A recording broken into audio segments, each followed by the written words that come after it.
Hello students, हम लोग chapter पढ़ रहे हैं ध्वनि यानी कि साउंड। और आज की क्लास में हम लोग कुछ महत्वपूर्ण परिभाषाएं देखेंगे। तो चलिए सबसे पहले बात करते हैं पराध्वनिक चाल क्या होता है। पराध्वनिक चाल यानी सुपरसोनिक स्पीड। सुपरसोनिक स्पीड पराध्वनिक चाल क्या होता है। हम लोग ये जानते हैं कि वायु में जो ध्वनि की चाल होती है वो लगभग 344 मीटर प्रति सेकंड होती है। ठीक है, अगर कोई वस्तु इस चाल से अधिक तेजी से गति कर रहा हो तो कहते हैं कि वह वस्तु पराध्वनिक चाल से चल रहा है। ठीक है, जैसे लड़ाकू विमान जो चलते हैं ना, लड़ाकू विमान जो उड़ते हैं, वो लड़ाकू विमान इस चाल से अधिक तेजी से जाते हैं। इसका मतलब कि वो पराध्वनिक चाल से जा रहे हैं।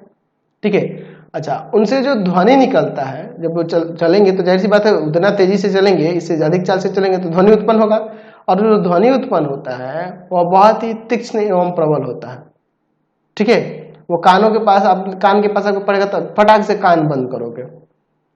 ठीक है, तो ये जो ध्वनि उत्पन्न करते हैं ऐसी ध्वनि को हम लोग सोनिक बूम कहते हैं। उसके बारे में भी देखेंगे। पहले पराध्वनिक चाल को यहाँ पे परिभाषित कर लेते हैं। लिख सकते हैं कि जब कोई वस्तु वायु में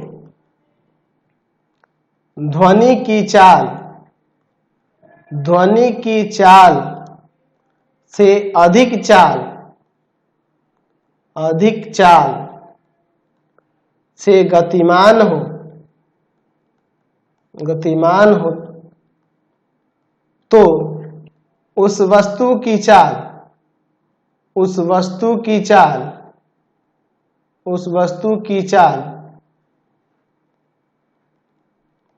पराध्वनिक चाल कहलाती है। ठीक है, पराध्वनिक चाल कहलाती है। अब हम लोग बात करते हैं सोनिक बूम क्या होता है।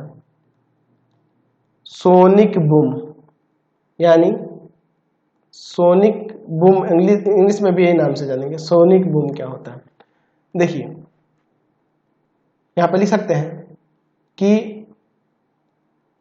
पराध्वनिक चाल से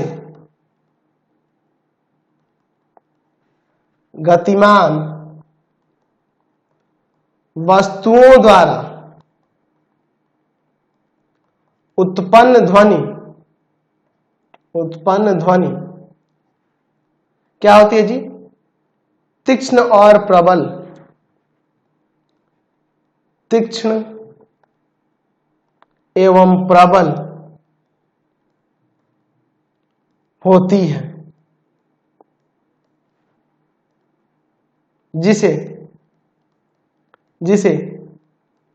सोनिक बूम कहते हैं। सोनिक बूम कहते हैं, ऐसा हम लोग यहाँ पे लिख सकते हैं। ठीक है, चलिए अब हम लोग बात करते हैं प्रघाती तरंगे क्या होती हैं। प्रघाती तरंगे क्या होती हैं?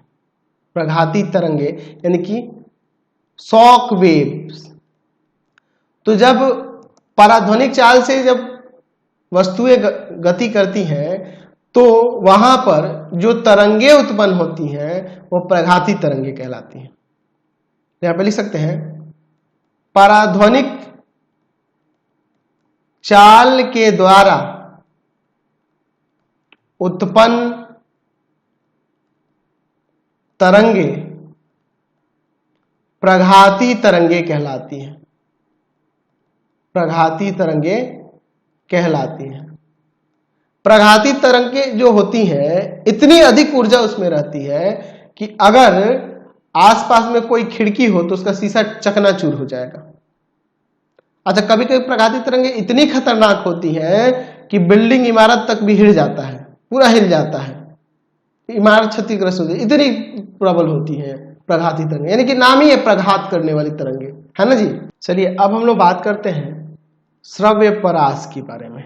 श्रव्य परास यानी कि ऑडिएबल रेंज,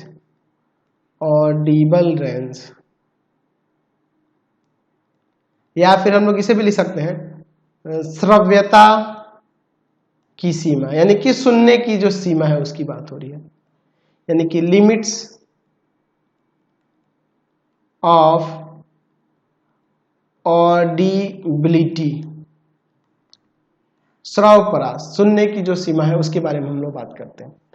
देखिए, सामान्य मनुष्य को ध्वनि की संवेदना, ठीक है, या फिर कहें तो कंपन की जो आवृत्ति होती है, इसके कंपन की जो आवृत्ति होती है एक निश्चित रेंज के बीच में ही रहती है, ठीक है। जो मनुष्य होता है वह 20 हर्ट्ज से लेकर 20,000 हर्ट्ज तक इतनी आवृत्ति की ही बीच की ध्वनि को वो सुन पाता है, इतनी आवृत्ति की तक की ध्वनि को वो सुन पाता है। और इसी को हम लोग इसी रेंज को जो हम लोग कहते हैं श्रव परास कहते हैं, ऑडिबल रेंज कहते हैं। तो हम लोग लिख सकते हैं कि सामान्य मनुष्य को ध्वनि की संवेदना कंपन की आवृत्ति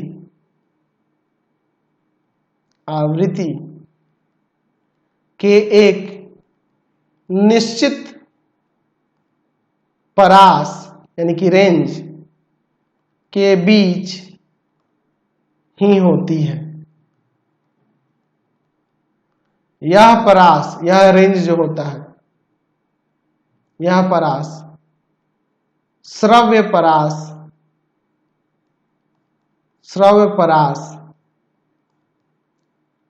कहलाता है, या फिर श्रवता की सीमा कहलाती है। तो ये जो आवृत्ति की न्यूनतम सीमा यानी कि 20 हर्ट्ज है, 20 हर्ट्ज, और अधिकतम सीमा जो है 20,000 हर्ट्ज है, ठीक है। अच्छा, आवृत्ति की न्यूनतम सीमा से अगर कम यानी कि 20 हर्ट्ज से कम आवृत्ति की ध्वनि उत्पन्न जो होगी उसे हम लोग अश्रव ध्वनि कहते हैं, अश्रव कहते हैं, ठीक है, क्योंकि वो हमें सुनाई नहीं देगी, नॉन ऑडिबल कहलाती है, ठीक है। तो आप लिख सकते हैं यहां पर नीचे कि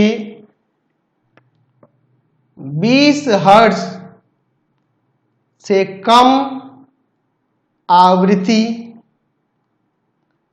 के कंपनों से उत्पन्न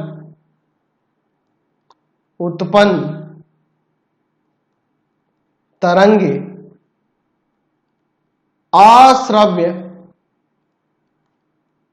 होती हैं, जिन्हें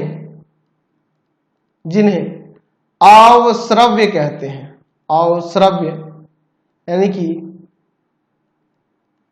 इंफ्रासोनिक कहा जाता है, ठीक है, इंफ्रासोनिक कहा जाता है। अच्छा, अगर 20,000 हर्ट्ज से ऊपर की बात करेंगे तो उनको अल्ट्रासोनिक कहते हैं। तो यहां पर लिख सकते हैं कि 20,000 हर्ट्ज से अधिक, ये भी नहीं सुन पाएंगे, अधिक आवृत्ति की तरंगे या तरंगों को पराश्रव्य तरंग या फिर पराश्रव्य कहा जाता है, पराश्रव्य कहा जाता है। तो 20 हर्ट्ज से कम होगी तो अवश्रव्य, और 20 हर्ट्ज से अधिक होगी तो पराश्रव्य। और इस रेंज को हम लोग कहते हैं ऑडिबल रेंज यानी कि श्रव परास। इसी रेंज तक के हम लोग ध्वनि को सुन सकते हैं। लेकिन जो जंतु होते हैं, कोई भी जानवर की बात करेंगे तो जैसे गिलहरी हुआ, कुत्ता हुआ, ये सब जो है 1 हर्ट्ज से लेके 1 लाख हर्ट्ज तक की ध्वनि को वो आसानी से सुन सकते हैं। कई का 5 हर्ट्ज से भी होता है, 5 हर्ट्ज से लेके 1 लाख हर्ट्ज तक, ठीक है। और इसी कारण से इनकी संवेदना, इनको सुनने की जो क्षमता होती है अधिक होती है। देखते हैं ना, आपके पास आसपास में कुत्ता बिल्ली कितना आसानी से आ जा सकता है और आपको पता भी नहीं चल सकता, इतना ना धीरे, है ना जी। कुत्ते जो होते हैं वो, उनका जो ऑडिबल रेंज ज्यादा होता है, वो कोई भी चीज, आप उसका पीछे पड़ जाओगे कुत्ता के, क्या आप उसको मार पाओगे? आप धीरे धीरे भी जाओगे ना, बिना आहट किए हुए भी, तो ये सुन लेगा और भाग जाएगा। बिल्ली भी यही है, चूहा भी है। आपके घर में एक चूहा पकड़ के दिखा दो मुझे, हालत खराब ना हो जाए तो बताना, ठीक है। तो वो चूहा क्या करता है कि आपकी आहट को समझ लेता है, सुन लेता है। बिल्ली भी उसी तरह से सुन लेती, समझ लेती है और वो भाग जाती है, क्योंकि इनका श्रवण प्रयास अधिक होता है। ये 20 हर्ट्ज से कम की भी ध्वनि को सुन सकते हैं, 20 हर्ट्ज से अधिक भी ध्वनि को सुन सकते हैं, तो उन्हें कोई दिक्कत नहीं है। वो आसानी से आपकी आवाज को सुन पाते हैं, महसूस कर लेते हैं, आपकी आहट को समझ जाते हैं, वो तुरंत बदलते हैं। और इसी कारण से ना इनको कोई भी, जैसे धरती के अंदर भूकंप आना है तो उसका पहले ही इनको आभास हो जाता है, इसलिए वो तितिर बितिर इधर उधर होने लगते हैं या फिर वो अलग प्रतिक्रिया व्यक्त करने लग जाते हैं, क्योंकि इनको पहले ही पता चल जाता है।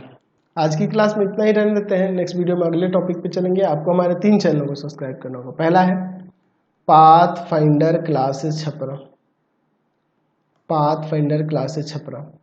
दूसरा है आपके पास भारती भवन, रविकांत सर। और तीसरा चैनल है Ravikant sir RD Sharma solution, RD Sharma solution.